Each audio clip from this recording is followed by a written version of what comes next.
Before she was a legend, before she was the ninth wonder of the world, Chyna was just Joni Laurer, a girl fighting to be seen. From abuse and rejection to fame, betrayal, and a tragic end. This is the powerful, untold story of the most groundbreaking woman in wrestling. Chyna was born into chaos. Her father was an abusive alcoholic and drug addict. Her childhood was filled with yelling, door slamming, and broken trust. When her parents split, she stayed with her mum, but things only got worse. As a teenager, Chyna felt alien in her own skin. She was nearly 6 feet tall by high school. Her body developed early and differently, and she was constantly bullied and stared at. She tried to cope, but the pain stayed. After a fight with her mom, Chyna packed her things and left. She moved in with her dad, but the scars never faded. Despite her struggles, Chyna was brilliant. She went to the University of Tampa and graduated with a major in Spanish literature. She also spoke French and German fluently. But even with degrees, she felt lost.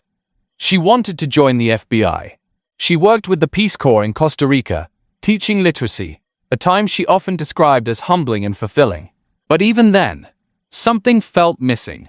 She tried being a flight attendant, waitress, car saleswoman, and even delivered singing telegrams.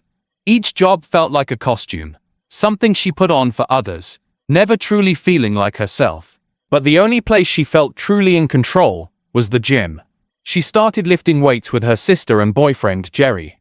Waking up at 4:30 every morning, Chyna trained until her body transformed.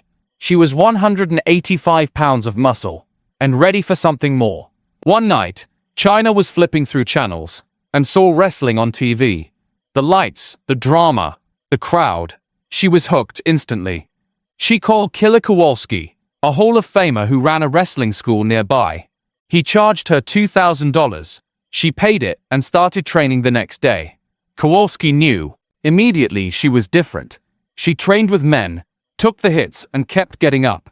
Chyna fell in love with wrestling. It was the first time in her life she felt like she belonged. In 1997, Chyna waited outside a WWE locker room after a show in Massachusetts. She met Triple H and Shawn Michaels. Triple H was from her hometown and also trained by Kowalski. They watched her wrestling tapes and were blown away. They wanted her to be the bodyguard for D-Generation X.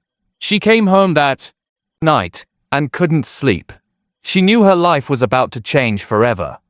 Triple H and Michaels pushed Vince McMahon to hire her. At first he refused, saying fans wouldn't buy a woman as a bodyguard. He said wrestling was a man's business, but eventually he gave in. Chyna debuted on WWE TV in dramatic fashion. She was massive, silent, and intimidating. Fans didn't even know if she was a woman. Behind the scenes, she began dating Triple H. They were inseparable. Neither drank or used drugs, unlike most of the roster. She finally felt accepted. For the first time in her life, she felt safe.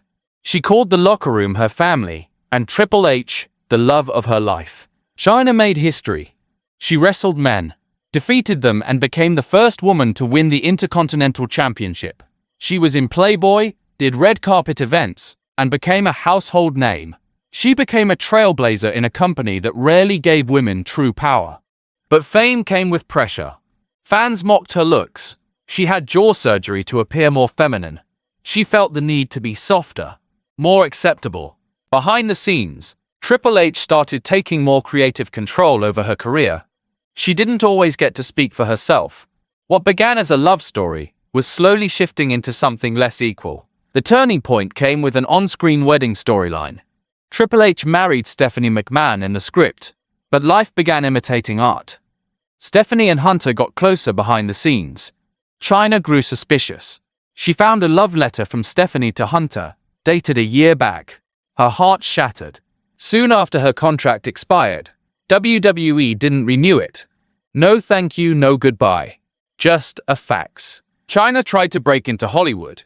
She landed in low-budget movies and reality TV. She turned to drinking and drugs. Sean Waltman, also known as X-Pac, came into her life.